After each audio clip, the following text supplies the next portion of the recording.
ఇక సీత మహాలక్ష్మిని అడుగుతూ ఉంటుంది, మీరెందుకు అంత కంగారు పడుతున్నారు అత్త? సుమతి అత్తయ్యని ఇంట్లోకి రాకుండా చేసింది మీరేనా ఏంటి అని అడుగుతూ ఉంటుంది సీత. మరి లేకపోతే ఎందుకు అంత భయపడుతున్నారు అని సీత మహాలక్ష్మిని ప్రశ్నిస్తూ ఉంటుంది. ఇక మహాలక్ష్మి భయపడుతూ టెన్షన్ పడుతూ ఉంటుంది. ఇక సీత, అయినా మీరేం చెప్తారులే, రేపు అత్తయ్య తిరిగి వచ్చిన తర్వాత నిజమేమిటో అత్తమ్మే చెప్తుంది. ఈ ఇంట్లో అత్తమ్మకి శత్రువులు ఎవరు ఏం చేశారో అత్తమ్మ నోటితోనే చెప్తుంది, అప్పుడు చెప్తాను అని సీత అంటూ ఉంటుంది. ఇక అప్పుడు మహాలక్ష్మిని అలా బెదిరిస్తూ ఉండగా సీత మహాలక్ష్మి చేతిలో నుంచి గన్ను తీసుకుంటుంది. అవునత్తా, ఈ గన్ను మీకెందుకు? ఇందాక అసలే గురిపెట్టారు కదా, పోలీస్ వార్నింగ్ ఇచ్చారు కదా, మళ్ళీ ఆవిడ చేతిలో గన్ను చూశానంటే ఊరుకోను, మిమ్మల్ని తీసుకెళ్లి జైల్లో వేస్తాను అని చెప్పారు కదా, మీకు అవసరమా? మీరు ఎప్పుడూ గురిపెట్టి కాల్చిందే లేదు అని చెప్పి సీత గన్ను లాక్కుని ఒక్కసారిగా గన్నుని విరక్కొడుతుంది. ఇక ఆ గన్ను 2 ముక్కలుగా విరిగిపోతుంది. అప్పుడు సీత గన్నుని 2 ముక్కలుగా చేసి మహాలక్ష్మి చేతిలో పెడుతుంది. ఇక మహాలక్ష్మి ఆశ్చర్యపోతుంది. ఇదిగోండత్త, ఈ విరిగిపోయిన గన్నతో ఇక ఏమీ చేయలేరు అని చెప్పి సీత ఇక అక్కడి నుంచి వెళ్ళిపోతుంది. ఇక అప్పుడు అర్చన అంటూ ఉంటుంది, ఏంటి మహా, అసలు ఆ సీత ఏమనుకుంటుంది? అలా గన్ను అనుకుంటుందా లేకపోతే చిరిగ్గడ అనుకుంటుందా గన్నని అలా విరక్కొట్టేసింది? సీత మామూలుది కాదు. తన చేతిలో కానీ మన కాలో చెయ్యో ఉంటే మన కాలో చెయ్యో కూడా అలానే విరక్కొట్టేస్తుందేమో. సీతతో చాలా జాగ్రత్తగా ఉండాలి అని అర్చన మహాలక్ష్మితో అంటూ ఉంటుంది. ఇక మహాలక్ష్మి అంటూ ఉంటుంది, సీత పని చెప్తాను, చాలా టూ మచ్ చేస్తుంది. సీత ఆ విద్యాదేవితో కలిసి చాలా ఎక్కువ చేస్తుంది. మధుని ఇంట్లో నుంచి పంపించేసింది. ఇప్పుడు రామ్ని ప్రీతిని తన వైపు తిప్పుకుంటుంది. చెప్తాను, సుమతిని కనిపెట్టే పనిలో ఉన్నాను. సుమతిని కనిపెట్టే లోపు సీత ఇంట్లో ఉండకూడదు, ఇంట్లో నుంచి పంపించేస్తాను అని చెప్పి మహాలక్ష్మి శబ్దం చేస్తుంది. ఇక విద్యాదేవి అందరినీ పిలుస్తూ ఉంటుంది మాట్లాడడానికి. అందరూ హాల్లోకి వస్తారు, మహాలక్ష్మి తప్ప. ఇక జన అడుగుతూ ఉంటాడు, ఏంటి విద్యాదేవి గారు మాతో మాట్లాడాలని పిలిచారు, ఏంటి విషయం అని జన అడుగుతూ ఉంటాడు. ఇక అర్చన అడుగుతూ ఉంటుంది, ఇంట్లో మీటింగ్ పెట్టాలంటే మహా పెట్టాలి, ఫ్యామిలీ మీటింగ్, మీరెందుకు పెట్టారు అని అడుగుతూ ఉంటుంది. ఇక విద్యాదేవి మీ అందరితో మాట్లాడాలని పిలిచాను అని అంటూ ఉంటుంది. అయితే మహా వదినను కూడా రానియండి, అప్పుడు మాట్లాడదాం అని గిరి అంటూ ఉంటాడు. నేను మహాలక్ష్మి గారిని కూడా పిలిచాను, ఆమె ఎందుకో రాలేదు. అయినా ఇది మీ అందరికీ తెలిసిన విషయమే, మహాలక్ష్మి గారికి కూడా తెలుసు, అయినా మీతో మాట్లాడదామని పిలిచాను అని చెప్పి విద్యాదేవి అంటూ ఉంటుంది. ఇక సీత అయితే ఏంటి టీచర్ చెప్పండి అని అడుగుతూ ఉంటుంది. ముందు మహాను కూడా రానియండి, అప్పుడు మాట్లాడండి అని అర్చన అంటూ ఉంటుంది.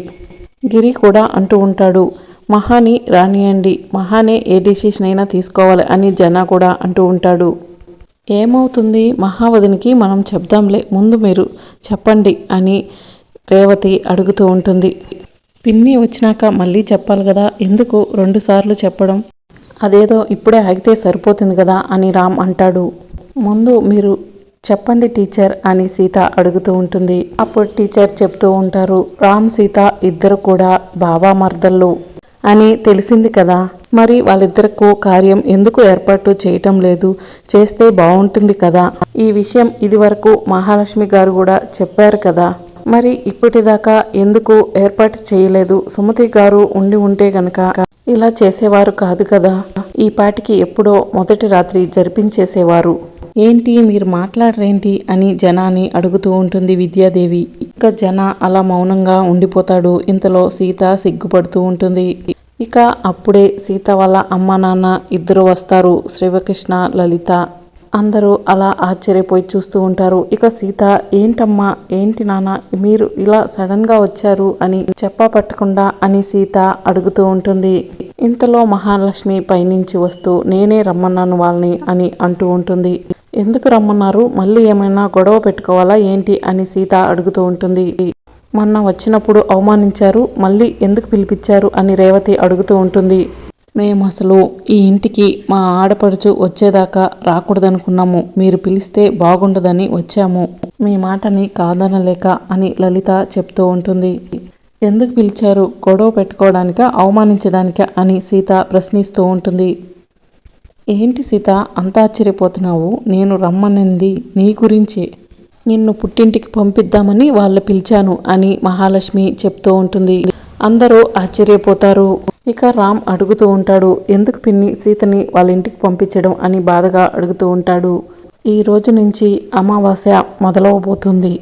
అక్కడ ఆషాఢం మధ్యాహ్నించే మొదలవుతుంది కాబట్టి నేను సీత ఇద్దరం కలిసి ఉండకూడదు. ఒక నెల రోజుల పాటు ఆషాఢంలో సీత వాళ్ళ పుట్టింట్లోనే ఉండాలి. ఒక నెల రోజుల పాటు. ఇక సీత చాలా బాధపడుతూ ఉంటుంది. ఆ మాటికి రామ్ కూడా చాలా బాధపడుతూ ఉంటాడు. రోజుల్లో కూడా అలాంటివన్నీ పట్టించుకుంటే ఎలాగా అని అడుగుతూ ఉంటుంది టీచర్. అదేంటి ఇవి ఆనవాయితీగా వస్తున్నాయి వాళ్ళ పల్లెటూరులో, ఇలాంటివన్నీ ఫాలో అవుతారు కదా అని మహాలక్ష్మి అనడంతో ఇక టీచర్ అంటుంది, వాళ్ళిద్దరిని విడదీయటం ఎందుకు? ఈ రోజుల్లో అవేమీ పట్టించుకోవాల్సిన అవసరం లేదు. సుమతి గారు ఉండి ఉంటే ఇలానే చేసేవారా అని విద్యాదేవి అడగడంతో మా సుమతి దగ్గరే ఇవన్నీ నేర్చుకున్నాను. తనకి పట్టింపులున్నాయి. అందుకే నేను ఇవన్నీ ఫాలో అవుతున్నాను అని మహాలక్ష్మి టీచర్కి చెప్తూ ఉంటుంది. మరి వాళ్ళిద్దరికీ పెళ్ళయ్యాక ఇన్ని రోజులు తొలి రాత్రి ఎందుకు జరిపించలేదు అని, మరి అది కూడా ఫాలో అవ్వాలి కదా అని టీచర్ మహాలక్ష్మిని అడుగుతూ ఉంటుంది. టీచర్ మీరు మా కుటుంబ సభ్యులు కాదు, మీరు ఏమీ మాట్లాడొద్దు అని మహాలక్ష్మి వార్నింగ్ ఇస్తూ ఉంటుంది. ఇక టీచర్ మౌనంగా ఉండిపోతుంది. ఇవన్నీ ఖచ్చితంగా ఫాలో అవ్వాల్సిందే అని మహాలక్ష్మి చెప్తూ ఉంటుంది. ఇక లలిత అంటుంది, రా సీత వెళ్దాం, ఒక నెల రోజులు ఇట్టే అయిపోతుంది అని లలిత చెప్పడంతో ఇక సీత కూడా ఒప్పుకుంటుంది. ఇక సీత బట్టలన్నీ సర్దుకుంటూ ఉంటుంది. రామ్ అయితే చాలా బాధపడుతూ ఉంటాడు. ఏంటి సీత ఇది, మనిద్దరం ఒక్కటవుతాం అనుకుంటే మళ్ళీ ఇలా దూరం అవుతున్నాం ఏంటి అని బాధపడుతూ అడుగుతాడు. ఏం చేద్దాం మామ, మీ పిన్నే మనిద్దరిని విడదీస్తుంది అని సీత బాధగా రామ్కి చెప్తూ ఉంటుంది. ఇలాంటివి ఫాలో అవ్వాలి కదా, పిన్నిని ఎందుకు అంటావు? పిన్ని మన మంచికే కదా చెప్పింది అని రామ్ అంటాడు. సరే మామ, నన్ను విడిచిపెట్టి నువ్వు ఉండగలవా అని సీత రామ్ని అడుగుతూ ఉంటుంది. లేదు, ఒక్కరోజు కూడా ఉండలేను అని రామ్ చెప్తూ ఉంటాడు. నేను కూడా మామ, ఒక గంట కూడా ఉండలేను అని ఇద్దరు హగ్ చేసుకుని బాధపడుతూ ఉంటారు. సరే మామ, టైంకి తిను. ఏం చేద్దాం, మీ పిన్ని ఆర్డర్ వేసింది కదా, మరి నేను వెళ్ళాలి కదా, బాగోదు, అమ్మా నాన్న కూడా పిలిపించింది కదా అని సీత చెప్తూ ఉంటుంది. రోజు వీడియో కాల్ చెయ్యి అని రామ్ బాధగా చెప్తూ ఉంటారు. ఇక ఇద్దరు సూట్ కేసు తీసుకుని కిందకు వస్తారు. ఇక మహాలక్ష్మి చాలా సంతోషపడుతూ ఉంటుంది. ఇక నేను శాశ్వతంగా పంపించేస్తాను సీత అని అనుకుంటూ ఉంటుంది. ఇక అందరికీ వెళ్ళొస్తానని చెప్తూ ఉంటుంది సీత. నాన్న, మీరు ఈ సూట్ కేసు తీసుకుని వెళ్ళండి, నేను ఇప్పుడే అత్తమ్మతో మాట్లాడి వస్తాను అని మహాలక్ష్మిని పక్కకు తీసుకెళ్లి సీత మాట్లాడుతూ ఉంటుంది. ఇక మహాలక్ష్మి, ఏంటి సీత బాధపడుతున్నావా అని వెటకారంగా, ఆషాఢం భూతమని ఉంటుంది, మిమ్మల్ని మీరు అద్దంలో చూసుకోండి, కనిపిస్తుంది, మీరు కావాలనే ఇదంతా చేస్తున్నారు కదా, నన్ను మామని విడదీయడానికి ఇదంతా మీ ప్లాన్ కదా, ఆషాఢాన్ని అడ్డు పెట్టుకున్నారు కదా అని సీత మహాలక్ష్మిని అడుగుతూ ఉంటుంది.